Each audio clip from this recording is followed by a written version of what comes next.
Сонымен барлықтарыңызға қайырлы кеш. Бүгін көптен күткен финал ойынымыз басталды. Командалар сақадай сай, бірер минуттардан кейін ойынды көретін боламыз. Қазір барлық командаларға сәттілік тілейміз. Так, сонымен жігіттер, қыздар, көңілге қалай? Настрой қалай? Күшті, өте күшті. Не айтасыңдар, бүгінгі ойындық дайындық қалай? Дайындық өте күшті болды. Біз бүгін ойында чемпион боламыз. Молодцы, біз сендерге сенеміз. Дайындықтарың бүгін қандай әзілдер, қандай тақырыпта болады? Ой, тема жоқ өйткені ойындарда әртүрліге. Еркін тақырыпта, саяси тақырыпта болады әзілдер. Саяси тақырып жоқ десең ойнайды бар. Таныстырып кетсеңіз, қандай команда?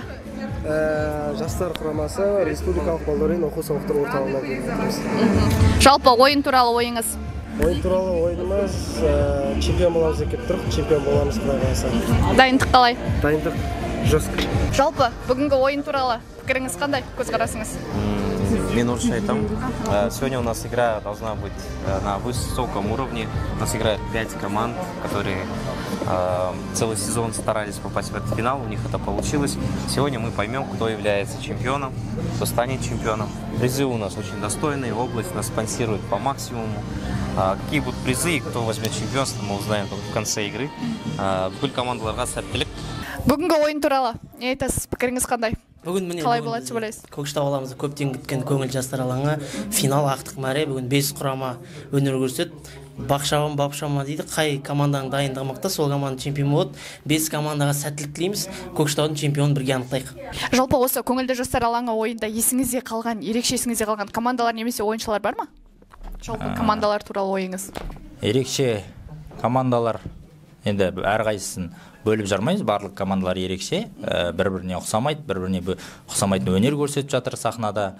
Енді бұл енді дәстүрге айналып келе жатыр ғой, өткен жылды да өткіздік, биылғы жылы міне. Енді бір көңіл толатыны өткен жылға қарағанда биылғы жылы кішкене қаланың командалары, яғни қала оқу орындарының командалары көптеп қатысып жатыр да. Өткен жылы мысалы 4 команда ма, 3 команда болатын болса, биылғы жыл бір 8-10 командадай қатысып жатыр, өнер көрсетіп жатыр. Diamond командасы туралы ойыңыз қалай? Diamond командасы жайында не айтайын? Ойыңыз? Ойым? Пікіріңіз? Енді жаңа өсіп келе жатқан команда ғой. Бірден оларға сын айта алмаймыз, бірден жаңағындай сахнаны сүріндіре алмаймыз. Себебі жаңа өсіп келе жатқан, біз өзіміз айтып тұрмын ғой, жастарды қолдап келе жатқаннан кейін былтырғы жылғы командалардың өзін бүйтіп алақанымызға салып аялап кішкене бүйтіп әкелдік. Биылғы жылды командаларда солай ұстап келе жатырмыз. Неге? Себебі келесі жылдарда бұл көңіл жастар алаңы мотивация болатындай, жаңағындай өлмейтіндей бұл ойын жастар ұмтылғандай. Жаңа Diamond командасы биылғы жылы бірінші жылы табалдырға аттап жүрсе, келесі жылы уже аға команда есебінде ойнайтындай өнерлері болады ол команданың да. Сол себепті жаңа өсіп келе жатқан командаларға мен тек қана сәттілік пен жеңіс тілеймін. Жоғарыда өнер көрсете берсін. Бұл әлі бастамасы. Рахмет, үлкенсізге сәттілік тілейміз. Құрамында Шоқан Уәлиханов атындағы Көкшетау университеті жанындағы көпсалалы колледжі Diamond құрамасы.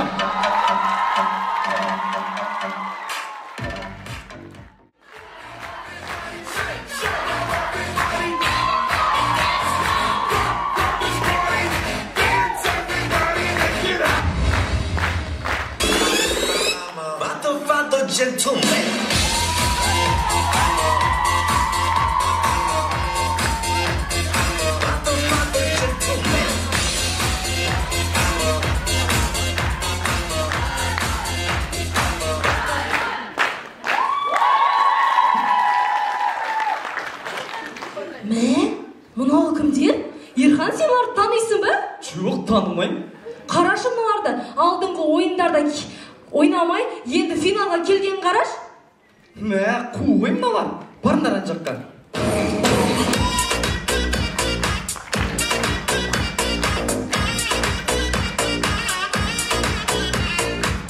Қайырлы кеш, Көкшетау!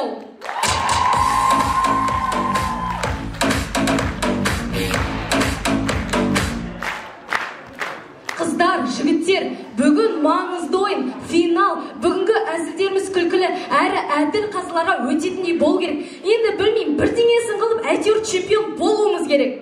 Дұрыс айтасың Айғаным, қалай болса да кубокты бізге ұту керек. Себебі бізге колледж сеніп отыр.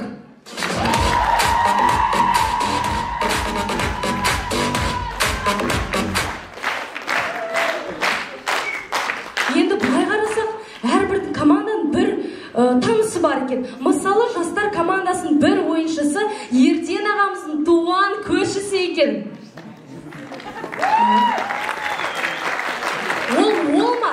Достық 68 Красноярдан болғаннан кейін Манарбек ағамыз оларға жақтас болып келеді. Себебі ол да Красноярдың тұрғыны.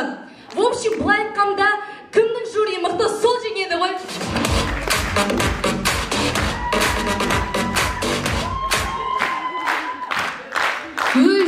Жюри дей бермеңдер, зато бүгінгі ойынды жүргізіп тұрған Темірлан ағамыз біздің колледждан шыққан.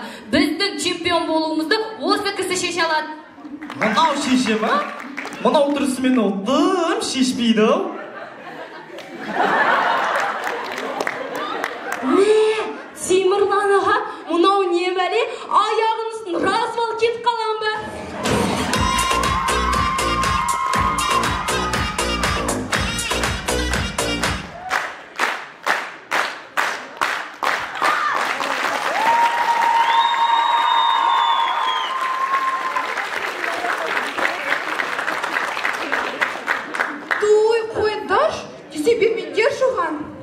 Ағай, сәлеметсіз, қалыңыз қалай? Жақсы, өзің қалай? Жақсы. Ағай, сіз случайно қызыл балық емессіз ба? Жоқ, ача. Себебі сізге қол жеткізу оңай емес. Ай, бұй, қайда қызыл балық? Бұл әрі кетсе ит балық қой, ана жол қуып тұрған деп.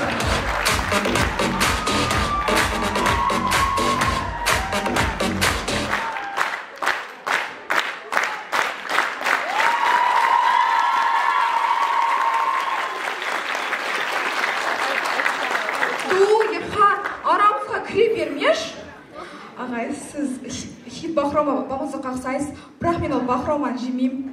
Себебі сіз мен таттымсыз. Ай, бұй, бахрома дейсің ба? Бұл бахром әка баптыр ғой, әрі кетсе стаканчықтағы мороженое бола алады.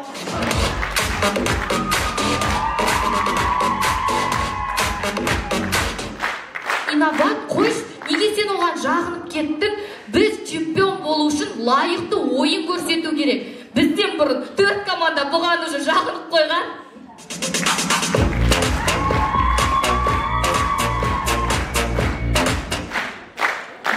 Бүгін финалда актуалды нәрселерді айту керек.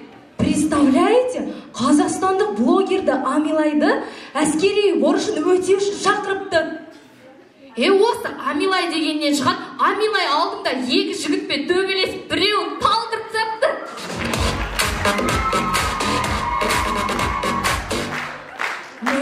Осы Амилай әскерге барса барлық жігіттер қыратын шығар, я?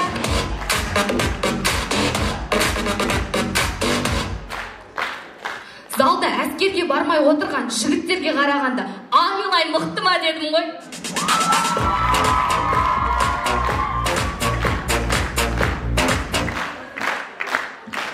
Достар, өткенде бір жігітпен танысқанымызға 2 күн болды.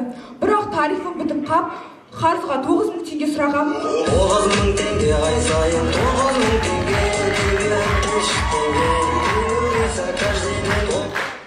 Бірақ ауасы жоқ болып кетті. Маған лайықты емес екен, сенген шығар.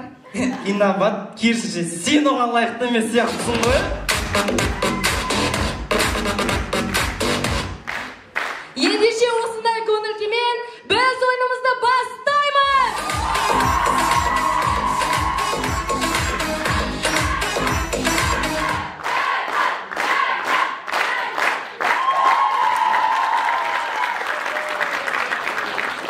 Ал ендеше көреміз, достар, әр сыныпта осылай жүретін бала болған шығар.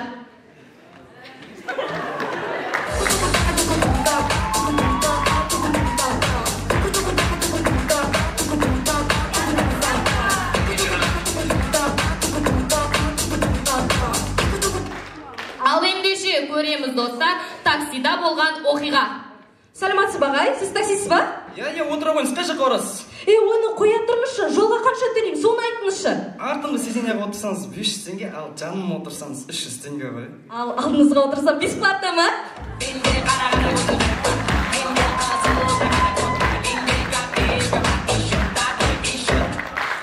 Ал ендеше көреміз достар, Амилайдан таяқ жеп қалған жігіт келесі күні.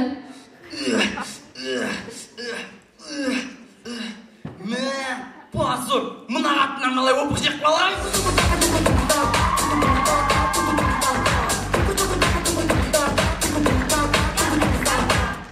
Бәріміз білетін шығармыз, Көкшетау қаласында KFC ашылайын деп жатыр. Ал сонымен көреміз достар, Көкшетау қаласында KFC ашылғаннан кейін екінші күні. Саламатсыз ба? Саламатсыз ба? KFC бересіз ба? Біз KFC сатпаймыз ғой? Неге? Біз только зданиясын ғана аштық қой.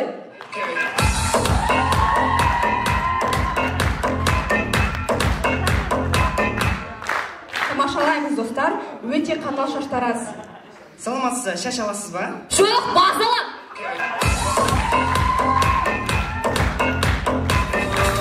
Azar kader bize yazar.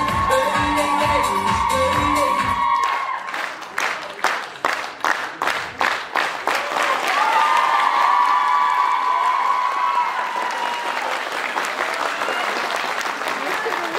Бүгін тарихи сәт, колледжіміздің тарихында ең алғаш финалға өткен командамыз. Датаға мына сорының өзі финалға өте алмай қалған.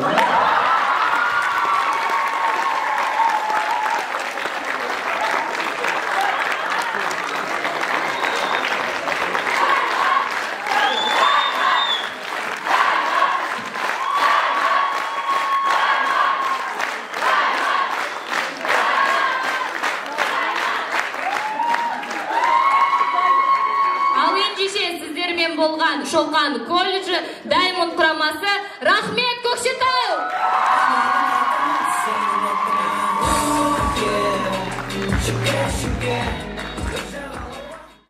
Келесі кезекті үздік үштікке береміз. Диплом Көкшетау қаласы жастар ресурстық орталығы көңілді жастар алаңы атты Азылсқа ойындарының финалдық ойына қатысып, жүлделі 3-ші орын алған үшін арнайы увлажнитель воздуха сый-сияпат және 30% жеңілдік сертификатымен жүлделі 3-ші орын алған үшін Даймонд құрамасы марапатталды.